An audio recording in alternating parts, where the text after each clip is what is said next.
بسم الله الرحمن الرحيم الحمد لله رب العالمين والصلاة والسلام على أشرف الأنبياء وإمام المرسلين نبينا وقدوتنا محمد بن عبد الله الأمين وعلى آله وصحبه الغر الميامين ومن تبعهم وتابعيهم بإحسان إلى يوم الدين أما بعد. تمام کے تمام مشائخ اور احباب کا تہ دل سے خیر مقدم اور استقبال. اللہ رب العالمین اس اجتماع کو مبارک بنائے اور جو کچھ آج کے درس میں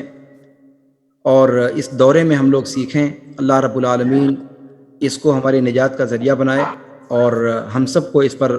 عمل کرنے کی توفیق عطا فرمائے اور اخلاص اور الہیت کے ساتھ جو کچھ سیکھا جائے اسے سیکھنے کی اور اس پر اس کے مطابق اپنا اعتقاد رکھنے کی توفیق عطا فرمائے. اللہ رب العالمین ہمارے علم کو ہمارے لیے وبال جان نہ بنائے اور اللہ رب العالمین ہمارے علم میں برکت عطا فرمائے. آج کا یہ درس جو عقیدہ طحاویہ کے متن پر ہے اور آج کا پہلا درس ہے، اس کی شروعات آج انشاءاللہ ہم لوگ کریں گے. اور اس سے پہلے کہ درس سے متعلق کچھ باتیں کہی جائیں، میں عزیزم ولید سے درخواست کروں گا کہ وہ متن پڑھیں تاکہ اس کے بعد پھر کتاب کی شرح کا آغاز کیا جائے. السلام علیکم ورحمۃ اللہ وبرکاتہ. بسم اللہ الرحمن الرحیم. الحمد للہ رب العالمین. قال العلامة حجة الإسلام أبو جعفر الوراق الطحاوي بمصر رحمه الله: هذا ذكر بيان عقيدة أهل السنة والجماعة على مذهب فقهاء الملة أبي حنيفة النعمان بن ثابت الكوفي وأبي يوسف يعقوب بن إبراهيم الأنصاري وأبي عبد الله محمد بن الحسن الشيباني رضوان الله عليهم أجمعين، وما يعتقدون من أصول الدين ويدينون به رب العالمين. جی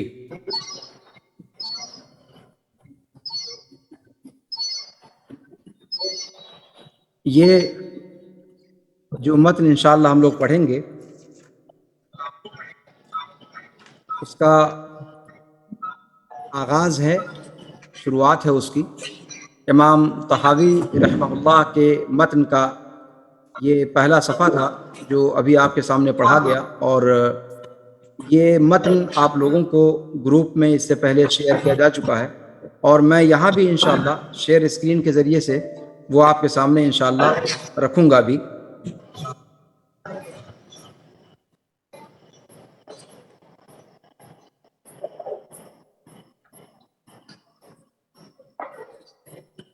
جی آج کے درس میں انشاءاللہ امام طحاوی کے اس متن پر گفتگو تمہیدی ہوگی، اور انشاءاللہ آج کے درس میں ہم یہ پڑھیں گے کہ امام طحاوی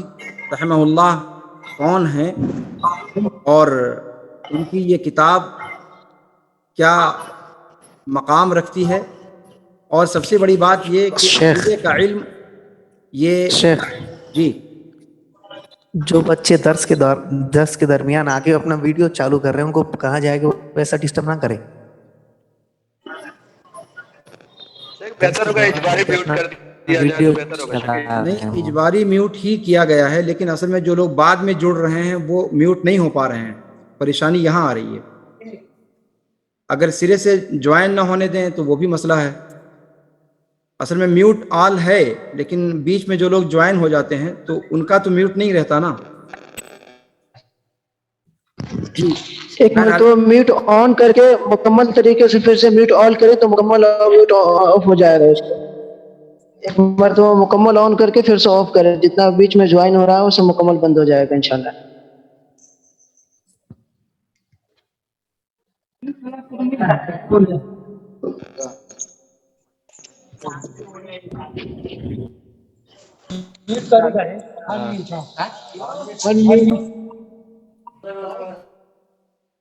میوٹ آل کرنے کے باوجود نہیں ہو پا رہا ہے. چلیں اب سب کا ہو گیا. جی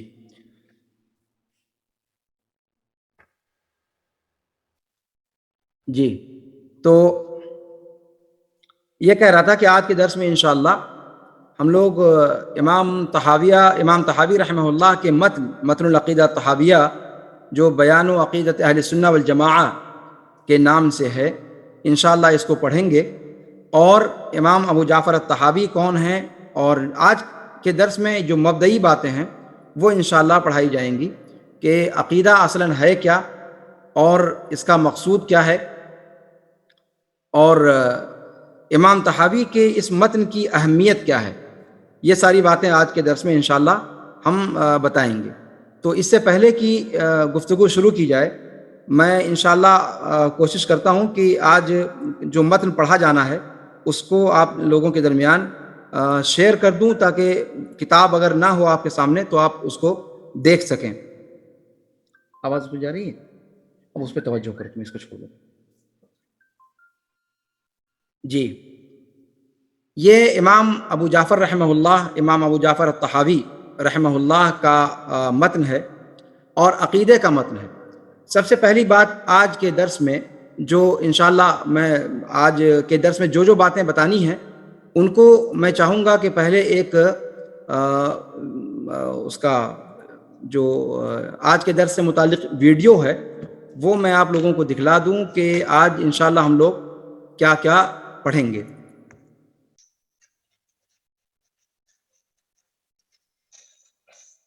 آج کے درس میں انشاءاللہ اس کو آپ لوگ نوٹ کر لیں. آج کے درس میں جو چیزیں پڑھائی جائیں گی وہ اس طریقے سے ہوں گی.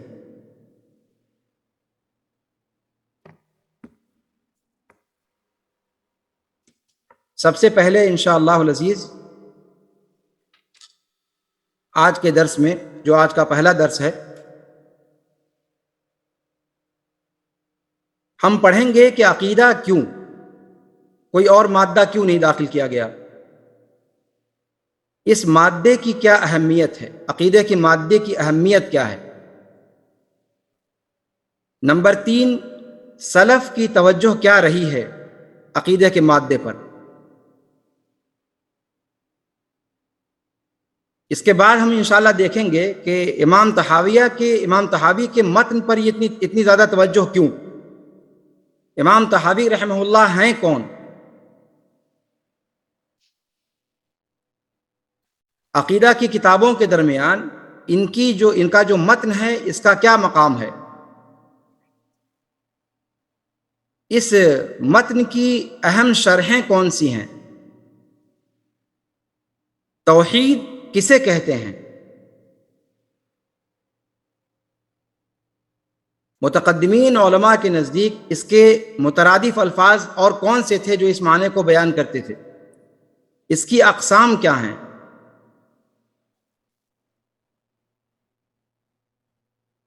اور توحید کے دراسے سے عقیدے کے اندر مراد کیا ہے. یہ باتیں ہیں جو انشاءاللہ آج کے درس میں ہم اور آپ پڑھیں گے. جی، آپ نے دیکھ لیا کہ آج کے درس میں انشاءاللہ کیا کیا چیزیں ہم لوگ دیکھیں گے. اس میں 100 لوگ پورے ہو چکے ہیں. اب جو لوگ آئیں وہ ٹیلی گرام پر جوائن ہو جائیں تاکہ مطلب ان کا سلسلہ موقوف نہ ہونے پائے اور گفتگو جاری رہے ہماری. جی،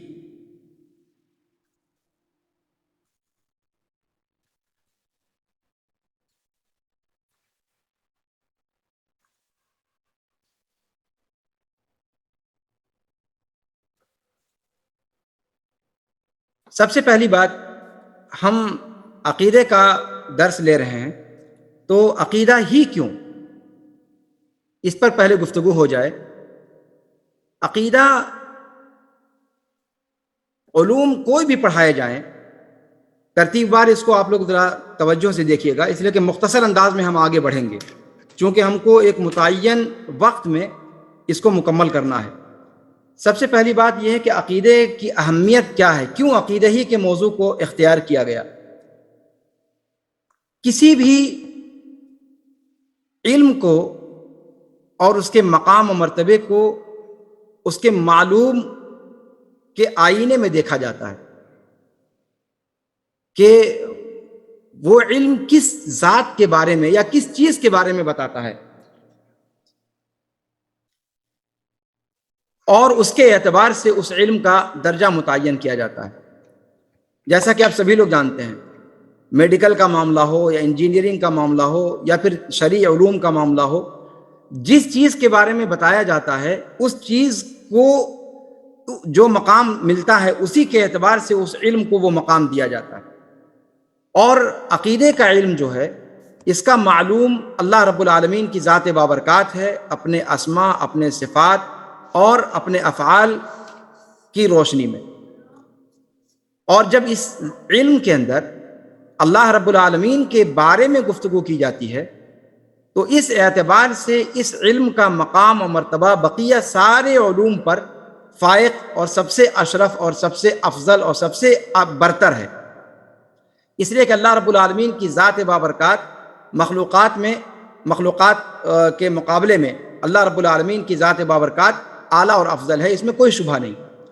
تو جو علم مخلوقات کے کسی خاص شعبے کے بارے میں گفتگو کرتا ہے یا مخلوقات کے بارے میں گفتگو کرتا ہے، اس کے مقابلے میں وہ علم جو پیدا کرنے والے کی ذات اور صفات اور اس کے افعال کے بارے میں تفصیل کے ساتھ بتلاتا ہے، اس علم کا مقام و مرتبہ ظاہر سی بات ہے بقیہ سارے کے سارے علوم میں افضل اور ارفع اور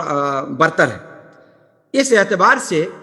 عقیدے کا علم بقیہ سارے کے سارے علوم میں سب سے افضل ہے، اس لیے بھی عقیدے کو سب سے مقدم علماء سلف نے رکھا ہے اور عقیدے ہی کو سب سے اپنی پہلی بنیاد بنایا ہے۔ اور علماء کرام ہی نے نہیں بلکہ سارے انبیاء کرام نے، جتنے بھی انبیاء کرام اس دنیا میں اللہ رب العالمین کی طرف سے مبعوث کیے گئے، ان تمام کو جو سب سے پہلی چیز جس کے لیے جو ان کی دعوت کا حصہ تھی وہ یہی تھی کہ وہ عقیدے کی اصلاح کریں، توحید کی دعوت دیں اور شرک سے روکیں۔ یہ ان تمام کا بنیادی ہدف تھا، اور اسی ہدف کو لے کر کے انہوں نے اپنی امتوں کے سامنے عقیدہ توحید ہی سے آغاز کیا اپنی دعوت کا۔ تو یہ وجہ ہے کہ عقیدے سے ہم شروعات کرتے ہیں۔ ہماری جو بھی شروعات ہوتی ہے وہ العلماء ورثۃ الانبیاء اللہ کے رسول صلی اللہ علیہ وسلم نے فرمایا ہے۔ تو جس طریقے سے انبیاء کرام کی دعوت کا سب سے پہلا پڑاؤ عقیدہ ہے، ویسے انبیاء کے وارثین کا بھی سب سے پہلا پڑاؤ عقیدہ ہی ہونا چاہیے۔ تو ایک تو یہ کہ اس میں اللہ رب العالمین کے بارے میں بتایا جاتا ہے، اس لیے یہ علم سب سے افضل و برتر ہے۔ دوسرے اس لیے کہ یہ انبیائی مشن ہے اور تمام انبیاء کرام کی دعوت کا آغاز اسی سے رہا، اس لیے عقیدہ ہم اور آپ اس مادے کو پڑھتے ہیں اور اس کو افضلیت اور اولیت دے کر کے اس کو پڑھتے ہیں۔ اس کے بعد بات یہ آتی ہے کہ عقیدہ کہتے کس کو ہیں؟ عقیدہ کا لفظ یہ عربی زبان کے اندر عقادہ سے ماخوذ ہے، اور یہ عقادہ سے عقیدہ فعیلہ کے وزن پر ہے جو مفعول کے معنی میں ہے، جس کا معنی ہوا معقود علیہ، یعنی وہ باتیں یا وہ پختہ چیزیں جن کو دل میں رکھ کر کے اور اس پر گرہ لگا دی گئی ہے، اس کو مضبوطی سے باندھ دیا گیا ہے تاکہ وہ اس سے خارج نہ ہو۔ آپ جانتے ہیں کہ شریعت کے اندر جتنے بھی احکام ہیں وہ دو طرح کے ہیں۔ قرآن کریم کے اندر یا احادیث شریفہ کے اندر اللہ رب العالمین کی طرف سے جتنی بھی آیات یا جتنی بھی تعلیمات اللہ کے رسول صلی اللہ علیہ وسلم کے ذریعے سے یا براہ راست قرآن کے ذریعے سے ہمیں ملی، اس میں دو طرح کی چیزیں ہیں، ایک ہے اخبار اور دوسری چیز ہے احکام۔ اخبار اور احکام۔ اخبار کا معاملہ یہ ہے کہ وہ تمام باتیں جو اللہ رب العالمین نے اپنی ذات کے تعلق سے یا غیبیات کے تعلق سے امت کو بتلائیں، اور دوسری قسم ہے جو احکام پر مشتمل ہے۔ احکام کا معاملہ یہ ہے کہ جو اللہ رب العالمین نے بندوں کو اوامر اور نواہی دیے ان کو احکام کہا جاتا ہے۔ تو پورے کا پورا قرآن یا پوری کی پوری شریعت انہی دونوں کے گرد گھومتی ہے، یا تو اخبار ہیں اور یا تو احکام ہیں۔ اور اسی لیے اللہ رب العالمین نے قرآن کریم کے اندر جب فرمایا کہ وَتَمَّتْ كَلِمَةُ رَبِّكَ صِدْقًا وَعَدْلًا، کہ تیرے رب کا کلمہ مکمل ہوا صدق کے اعتبار سے اور عدل کے اعتبار سے، عدل کے طور پر اور صدق کے طور پر۔ تو علماء کرام نے، مفسرین نے اس میں لکھا ہے کہ ان صدق اور عدل دو باتیں اللہ رب العالمین نے فرمائیں، وہ اس وجہ سے کہ یا تو قرآن کریم کے اندر اللہ رب العالمین نے اخبار ذکر فرمائے ہیں، تو اخبار کا تعلق صدق اور کذب سے ہوتا ہے، اور جو بھی اللہ رب العالمین کی طرف سے اخبار وارد ہیں وہ صدق پر مبنی ہیں۔ اس اعتبار سے سارے کے سارے اخبار صدق کے زمرے میں آتے ہیں، اور جتنے احکام اللہ رب العالمین نے اتارے وہ تمام کے تمام عدل پر مبنی ہیں، ان میں سے کوئی بھی ظلم اور جور کسی کے اندر نہیں ہے۔ اس اعتبار سے پوری کی پوری شریعت صدق اور عدل کے درمیان ہے۔ اب یہاں عقیدہ جو ہے اس کا تعلق براہ راست اخبار سے ہے، یعنی جتنے بھی اخبار کے اندر جو چیزیں وارد ہوئی ہیں شریعت کے اندر اللہ رب العالمین کی طرف سے، ان تمام کو من وعن ماننا اور اس کی تصدیق کرنا لازم ہے، چونکہ وہ صدق ہیں اس لیے ان کی تصدیق لازم ہے۔ اسی وجہ سے وہ تمام باتیں جو اللہ رب العالمین کے حوالے سے وارد ہوئی ہیں اور اخبار کے قبیل سے ہیں، ان کی تصدیق کرنا لازم ہے، اور تصدیق کا تعلق براہ راست اس کا جو ہے تعلق وہ اس پر ایمان اور اس کی تصدیق، اس کا تعلق براہ راست قلب سے ہے۔ اس کے اندر عملیات کا یا جوارح کے عمل کا کوئی دخل نہیں ہے، اسی لیے اس کو عقیدہ کہا جاتا ہے، اس لیے کہ اس کا مرجع اور اس کی اصل جو ہے وہ دل ہے۔ ہاں یہ چیز ہے کہ ایمان کے اندر دوسرا پہلو بھی ہے جو جوارح سے متعلق ہے، جو انسان کے اعضاء و جوارح سے متعلق ہے، لیکن عقیدہ جب کہا جاتا ہے تو اس سے مراد وہ تمام باتیں ہوتی ہیں جو اخبار سے متعلق ہیں اور جن کا دل سے تصدیق کرنا ضروری ہے۔ اور اس کو عقیدہ اسی لیے کہا جاتا ہے، جیسا کہ میں نے ذکر کیا، کہ اس کو دل کے اندر بیٹھا کر اور اس کے بعد اس پر گرہ گویا لگا دی جاتی ہے، یعنی وہ چیز انسان کے دل کی گہرائیوں میں اتر جاتی ہے اس طریقے سے کہ اس کے بعد وہ اس سے نکلنے نہ پائے، اس طریقے سے مضبوطی کے ساتھ وہ جم جاتی ہے انسان کے دل کے اندر، اسی لیے اس کو عقیدہ کہا جاتا ہے۔ اچھا، یہاں ایک چیز اور ذکر کرنے کی ہے کہ اس سے یہ نہیں سمجھنا چاہیے کہ عقیدے کے اندر اعمال کا دخل نہیں ہے۔ اعمال حقیقت میں ایمان سے ہے، اور ایمان یہ ان الفاظ میں سے ہے عقیدے کے اندر جو استعمال کیا جاتا ہے، اور ایمان کا تعلق عمل اور قلب دونوں سے ہے۔ جیسا کہ آپ سبھی جانتے ہیں کہ ایمان کی تعریف سلف کے یہاں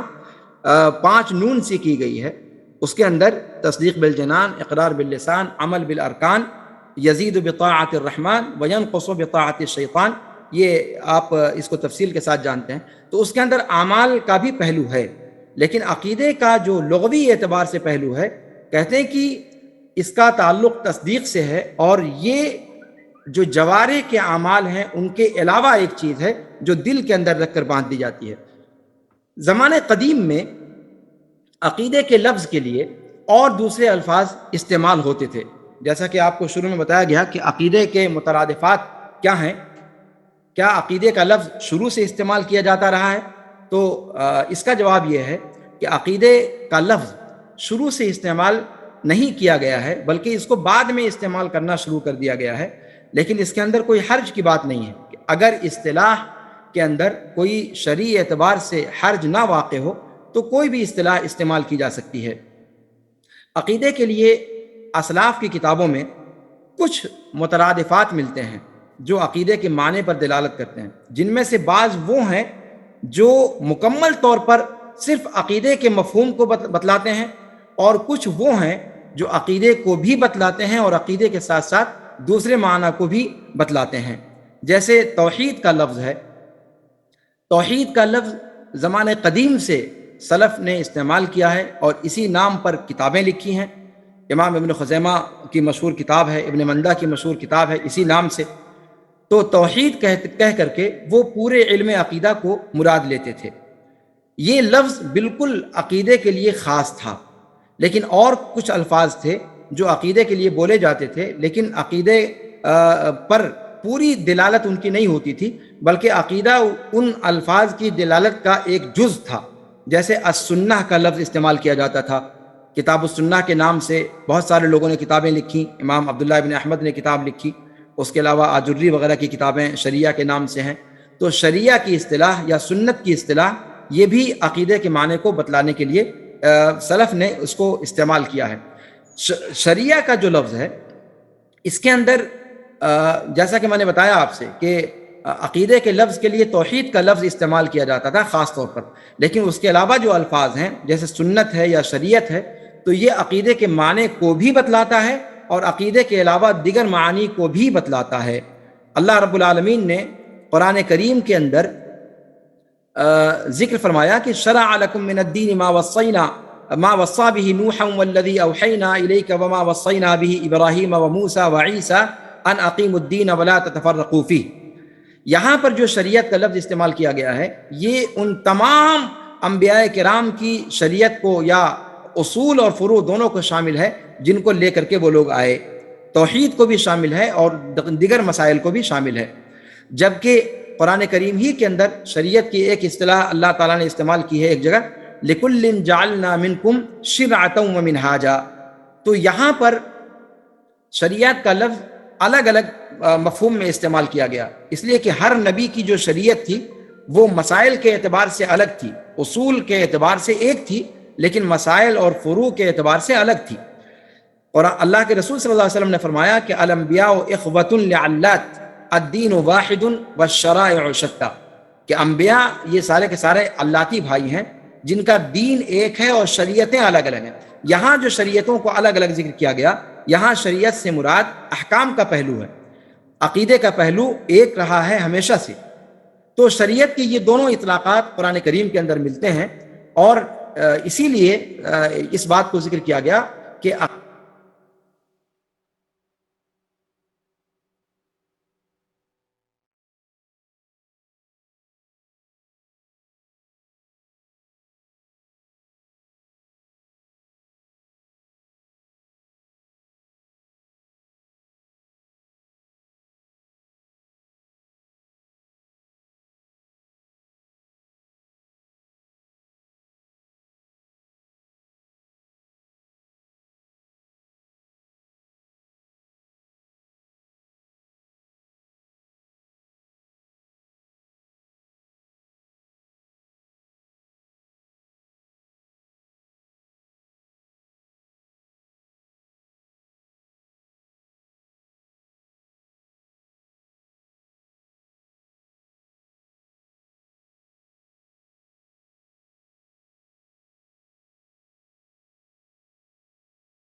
جی میں یہ کہہ رہا تھا کہ امام ابو جعفر الطحاوی رحمہ اللہ کے متن کو شامل کیا گیا عقیدے کے دراسے کے لیے۔ اس کی وجہ یہ ہے کہ امام طحاوی رحمہ اللہ کا جو متن ہے انہوں نے گرچہ یہ بات ذکر کی ہے کہ انہوں نے امام ابو حنیفہ نعمان ابن ثابت اور صاحبین یعنی امام ابو یوسف اور محمد بن الحسن الشیبانی رحمہم اللہ جمیعاً ان کے عقیدے کے مطابق اس متن کو ترتیب دیا ہے، لیکن حقیقت یہ ہے کہ یہ عقیدہ تمام کے تمام ائمہ کرام کا متفقہ عقیدہ ہے، چاہے وہ امام ابو حنیفہ ہوں، چاہے امام مالک ہوں، چاہے امام شافعی ہوں، چاہے امام احمد بن حنبل ہوں۔ لیکن چونکہ امام ابو حنیفہ سب میں مقدم ہیں اور امام طحاوی رحمہ اللہ ان کی طرف انتساب رکھتے ہیں، اس لیے انہوں نے اپنے افراد کے لیے اس متن کو ترتیب دیا تھا، اس لیے انہوں نے ان کا نام ذکر کیا ہے، ورنہ حقیقت یہ ہے کہ یہ پورے ائمہ سلف کا عقیدہ ہے۔ ائمہ سلف کا عقیدہ ہے، یہ بات جو کہی جاتی ہے یہ دقیق معنی میں نہیں ہے، اس کی تفصیل میں آگے ذکر کروں گا، لیکن بہرحال امام طحاوی رحمہ اللہ کے اس متن کو قبول عام حاصل ہوا اور اللہ رب العالمین نے اس کو وہ قبولیت عطا کی کہ جس پر بجا طور پر فخر کیا جا سکتا ہے۔ اس چھوٹے سے متن کی، جس کو آپ کہہ سکتے ہیں کہ 30 سے 32 صفحہ کے اندر تقریباً ہے، یہ اس چھوٹے سے متن کی بہت ساری شرحیں کی گئیں، تقریباً 7-8 شرحیں تو اس کی جو ہے وہ آپ کو مکتبہ شاملہ ہی کے اندر موجود ہیں، جو قدیم زمانے سے جو ہے لوگوں نے اس پر کام کیا ہے۔ لیکن اچھا، اور اس پر اس کی شرحیں جو لکھی گئی ہیں، ان شرحوں میں یہ ضروری نہیں ہے کہ صرف ان لوگوں نے اس پر توجہ کی جو ائمہ سلف کو ماننے والے تھے یا سلفی تھے۔ متاخرین نے جو شرحیں کی امام ابو جعفر الطحاوی کے اس متن کی، ان میں سے ماتریدی اور اشعری عقیدے کے حاملین بھی تھے۔ انہوں نے اپنے اعتبار سے اس متن کی تشریح کی، اور اس وجہ سے ضرورت تھی اس بات کی کہ اس کی کوئی سلفی شرح جو ہے صحیح طریقے سے کی جائے، جو امام ابو جعفر الطحاوی کے اور امام ابو حنیفہ رحمہ اللہ کے عقیدے کے مطابق اس کی تشریح حقیقت میں کہا جا سکے، جس کو امام ابن ابی العز ابن ابی العز الحنفی رحمہ اللہ جو بہت بعد میں آئے، ان کی شرح اس طحاویہ کی بڑی معروف اور معتبر شرح مانی جاتی ہے، اور وہ تقریباً تمام سلفی مدارس کے اندر بھی داخل نصاب ہے، اور دیگر مدارس کے اندر بھی وہ پڑھائی جاتی ہے۔ ابن ابی العز رحمہ اللہ کی شرح سلفی شرح مانی جاتی ہے، اور امام ابن ابی العز کی شرح یہاں جامعہ سراج العلوم سلفیہ کے اندر بھی پڑھائی جاتی ہے۔ اس شرح کی خصوصیت یہ ہے کہ اس کے مؤلف حنفی ہوتے ہوئے بھی وہ سلف کے عقیدے پر گامزن ہیں، اور امام ابن تیمیہ رحمہ اللہ کے شاگرد، امام ابن کثیر رحمہ اللہ کے شاگرد ہیں وہ، اور اس وجہ سے امام ابن تیمیہ کی تحریروں کے اندر جو ایک تقلیدی جکڑ بندیوں سے آزادی کا ایک مزاج ملتا ہے، وہ مزاج امام ابن ابی العز رحمہ اللہ کی شرح کے اندر بھی الحمدللہ دکھائی دیتا ہے، اور اسی لیے امام ابن ابی العز رحمہ اللہ کی شرح کو متن طحاویہ کی معتبر ترین شرحوں میں شمار کیا گیا ہے۔ لیکن یہ ساری باتیں ایک طرف، یہاں پر ایک چیز اور ذکر کرنے کی ہے کہ اگر وہ امام ابو جعفر الطحاوی رحمہ اللہ کا متن ہے جو حنفی ہیں، اسی طریقے سے امام ابو حنیفہ رحمہ اللہ جو خود سلف ائمہ اربعہ میں سے ایک جلیل القدر امام ہیں، یہ سارے کے سارے لوگ کیا مکمل طور پر سلفی عقیدے کے ترجمان تھے کہ ان کے عقیدے کو پڑھا جاتا ہے؟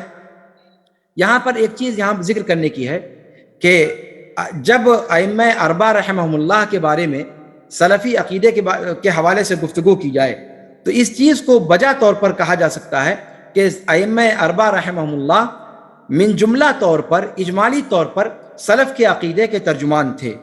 رفع الملام عن ائمۃ الاعلام جو امام ابن تیمیہ رحمہ اللہ کی کتاب ہے، اس کے اندر اس چیز کو آپ تفصیل کے ساتھ دیکھ سکتے ہیں کہ ائمہ اربعہ رحمہ اللہ ان سب کا جو اجمالی طور پر کہا جا سکتا ہے وہ عقیدہ سلف کا عقیدہ تھا۔ اب یہ ہے کہ امام ابو حنیفہ رحمہ اللہ کے یہاں عقیدے کے بعض ابواب میں، جیسے ایمان کا باب ہے، اس باب میں کچھ ان کے یہاں بعض جزئیات کے اندر اختلاف ہے، اور اس اختلاف کی وجہ سے انہیں مرجئۃ الفقہاء میں شمار کیا گیا ہے۔ یہ بات آج ہی واضح کر دینا ضروری ہے آج کے پہلے درس میں، تاکہ یہ ذہن میں ہمارے واضح رہے کہ عقیدہ طحاویہ جب ہم پڑھاتے ہیں تو اس کا یہ مطلب قطعاً نہیں ہوتا کہ یہ 100% سلف کے عقیدے کی ترجمان کتاب ہے۔ اس کو اجمالی طور پر ہم سلف کے عقیدے کی ترجمانی کرتی ہوئی کتاب کہہ سکتے ہیں، اہل سنت والجماعت کے عقیدے کی، لیکن اگر دقیق معنوں میں کہا جائے تو جس طریقے سے امام مالک، امام شافعی اور امام احمد بن حنبل رحمہم اللہ کا عقیدہ تھا، اس طریقے سے مکمل طور پر امام اوزاعی، سفیان ثوری وغیرہ وغیرہ اور دیگر جلیل القدر ائمہ، وہ عقیدہ امام ابو حنیفہ رحمہ اللہ کے یہاں نہیں ہے۔ یعنی بعض ابواب کے اندر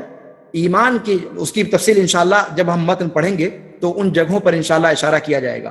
کہ بعض ابواب میں، جیسے ایمان کا ہی باب مثال کے طور پر ہے، ان میں مرجئۃ الفقہاء کے مسلک پر امام ابو حنیفہ رحمہ اللہ گئے ہیں، اور وہاں پر انشاءاللہ تنبیہ کر دی جائے گی وقت پر کہ وہاں وہ جو سلف کا ایک متفقہ عقیدہ ہے، وہاں سے تھوڑی سی ان کے ہاں الگ کوئی چیز پائی جاتی ہے، اور اس کے نتیجے میں امام طحاوی رحمہ اللہ کے ہاں بھی وہ چیز پائی گئی، اور امام ابن ابی العز جو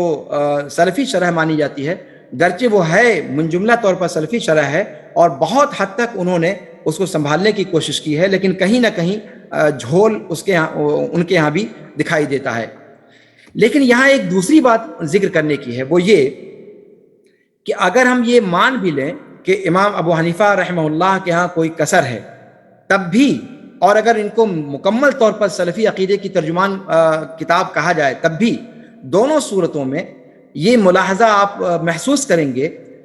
کہ جتنے بھی امام ابو حنیفہ رحمہ اللہ کے مقلدین ہیں وہ اس عقیدے کو نہیں مانتے، وہ اس عقیدے کے حامل نہیں ہیں اور نہ ہی اس عقیدے کو مانتے ہیں۔ فقہ اکبر کا ذکر کیا ہے امام طحاوی رحمہ اللہ کے شارح ابن ابی العز رحمہ اللہ نے،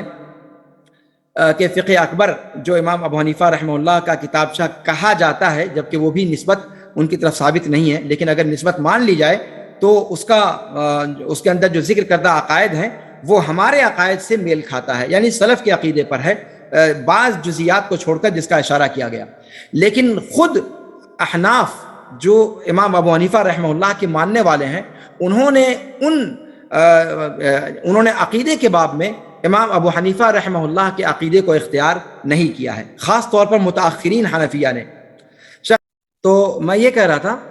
کہ متاخرین جو ہیں تقلیدی مذاہب کے ماننے والے، انہوں نے اپنے ائمہ کی ہدایات کا پاس و لحاظ نہیں بھیجا ہے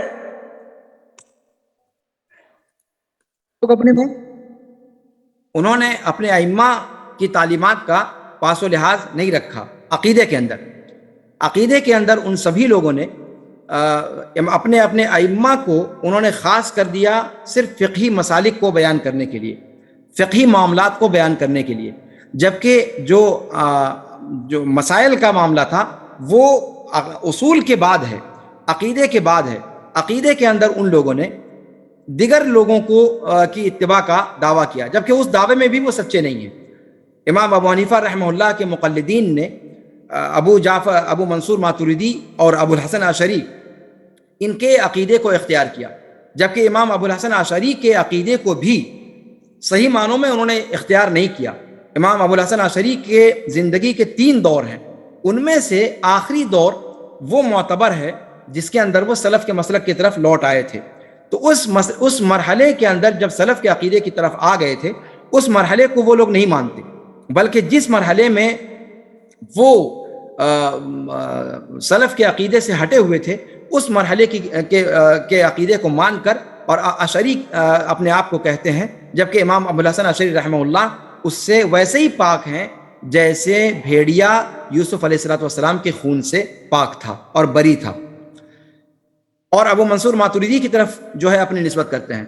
تو عقیدے کے اندر امام ابو حنیفہ رحمہ اللہ کی تقلید کا دعویٰ کرنے والے، امام ابو حنیفہ کو امام اعظم کہتے ہوئے نہ تھکنے والے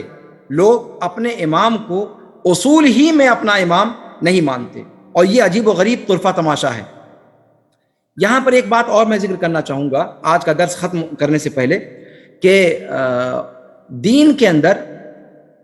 عقیدے کے اندر جو میں نے بتایا آپ سے کہ الگ الگ الفاظ مترادف کے طور پر استعمال کیے جاتے ہیں، اس میں عقیدہ ہے، توحید ہے، سنت ہے، شریعت ہے، اصول الدین ہے۔ اصول الدین بھی کہا جاتا ہے عقیدے کو۔ اصول الدین کا جو لفظ ہے یہ متکلمین کے ماحول سے آیا۔ علم کلام اور فلسفہ کا ذکر آپ نے سنا ہوگا۔ جب یہ سارے علوم ایجاد ہوئے تو عقیدے کے لیے انہوں نے علم کلام کا لفظ ایجاد کیا، اور علم کلام کہہ کر کے عقیدے کو مراد لینے لگے، علم کلام کہہ کر کے، کبھی علم فلسفہ کہہ کر کے۔ پھر بعد میں جب اشاعرہ اور ماتریدیہ کا غلبہ ہوا تو ان لوگوں نے علم کلام اور علم فلسفہ کے لفظ کو بدل کر اصول الدین کر دیا، اور اس سے تاکہ عقیدے کے علم کو مراد لیا جائے۔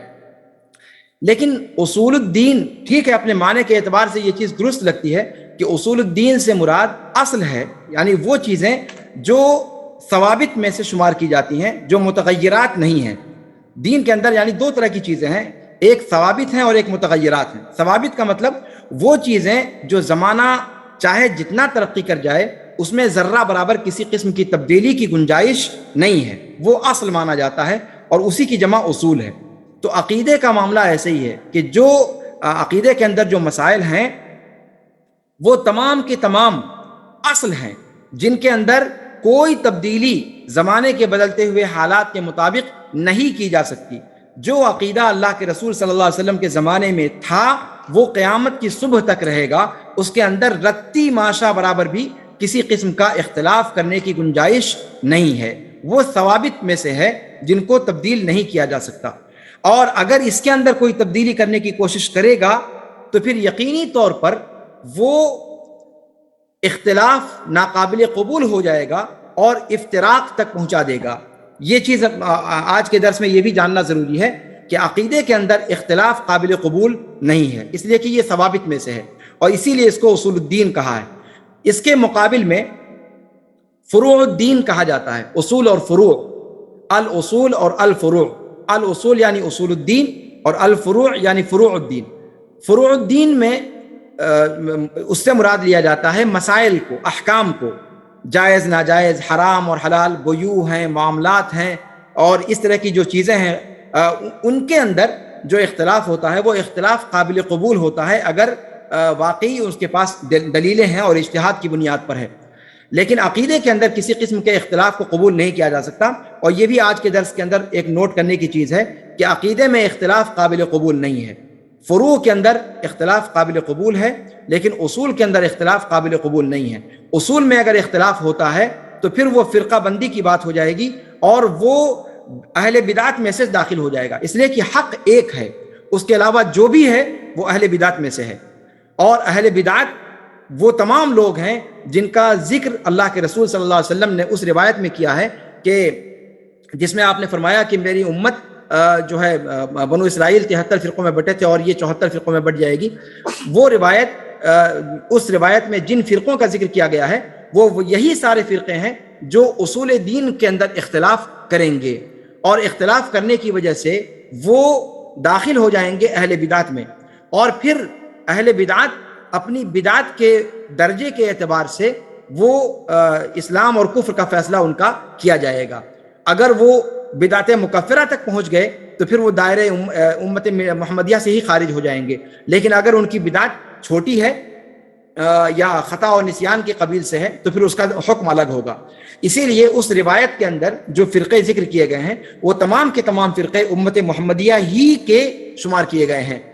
کلھا فی النار کا مطلب یہ نہیں ہے کہ وہ ابد الآباد کے لیے جہنم میں ہوں گے، لیکن بہرحال وہ حق پر نہیں ہے، حق ایک ہی ہے۔ اصول الدین کی اصطلاح گرچہ استعمال کی گئی ہے عقیدے کے معنی کو بیان کرنے کے لیے، لیکن یہ اصطلاح دقیق نہیں ہے، اس لیے کہ بسا اوقات جو عقیدے کا معاملہ نہیں ہوتا ہے وہ بھی عقیدے کی سی اہمیت اختیار کر جاتا ہے۔ مثال کے طور پر مسح علی الخفین کا جو معاملہ ہے وہ ایک فروعی مسئلہ ہے،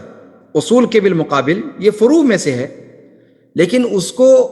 عقیدے کی کتابوں میں ائمہ نے ذکر کیا ہے چونکہ وہ ایک پہچان بن گئی ہے، اور پہچان بن جانے کی وجہ سے وہ مسئلہ فروع کا نہیں رہ جاتا۔ اور اگر دقیق معنوں میں ہم دیکھیں، خود ہمارے بر صغیر کے اندر علماء قدیم جو ہمارے گزرے ہیں، علماء سلف، ان لوگوں نے رفع الیدین پر، آمین بالجہر پر اور سینے پر ہاتھ باندھنے سے متعلق مسائل پر اچھا خاصا زور صرف کیا۔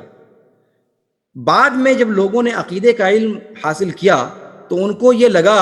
کہ علماء اہل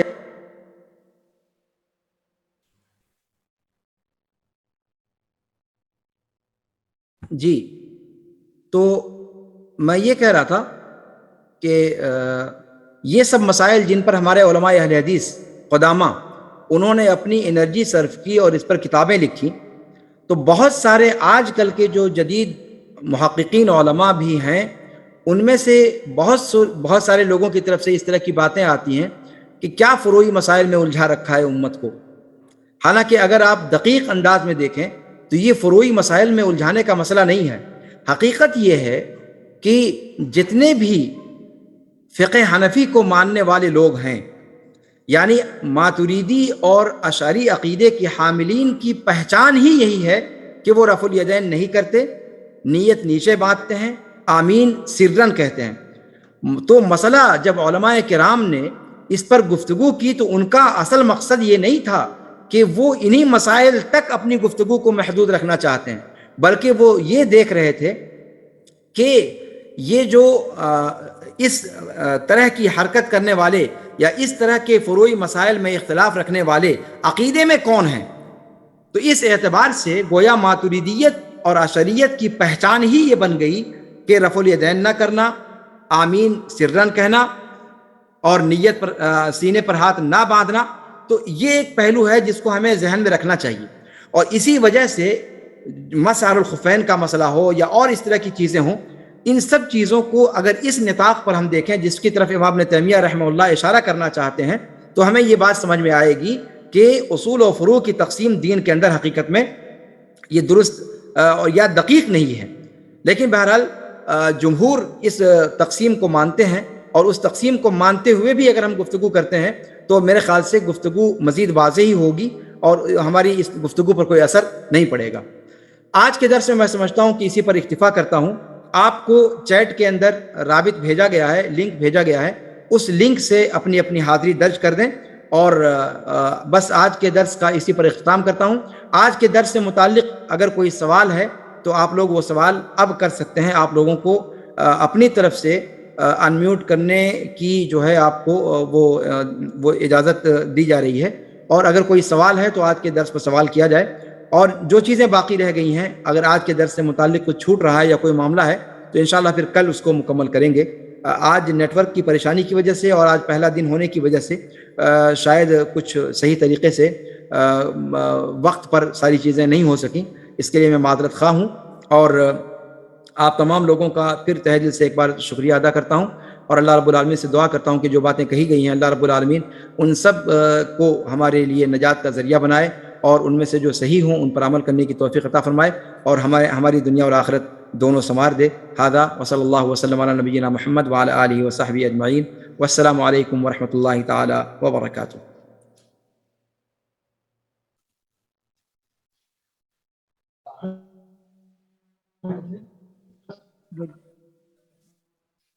آپ لوگوں میں سے جن کو سوال کرنا ہے یہاں بھی، اور جو لوگ ٹیلی گرام پر سن رہے ہیں وہ بھی، دونوں جگہوں پر اپنے سوالات کر سکتے ہیں، اور دونوں جگہوں پر حاضری کا جو فارم ہے وہ بھیج دیا گیا ہے۔ دونوں جگہوں پر جو لوگ موجود ہیں وہ اپنی اپنی جگہ پر فارم فل اپ کر دیں۔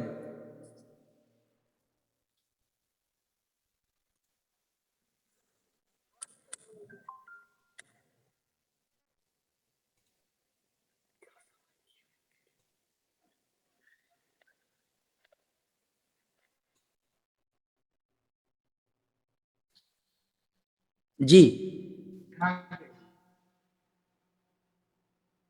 آج کے درس سے متعلق سوالات اگر ہوں۔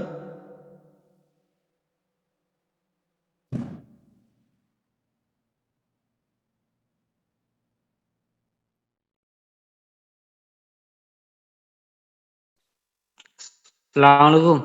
وعلیکم السلام ورحمۃ اللہ وبرکاتہ۔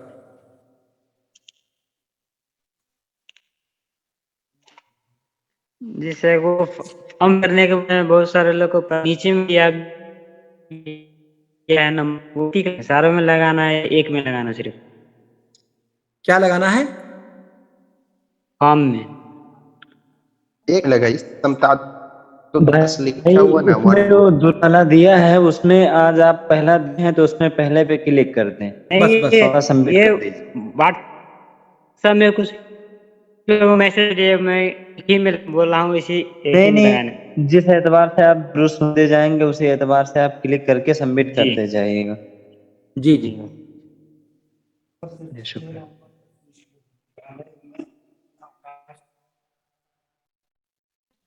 ٹھیک، میرے خیال سے سوال نہیں، اب درد ختم بھی کافی ہو گیا۔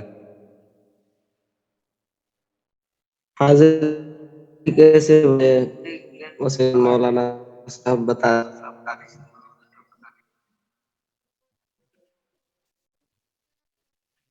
جی، آج کے درس سے متعلق درس آج سنائی دیا آپ لوگوں کو؟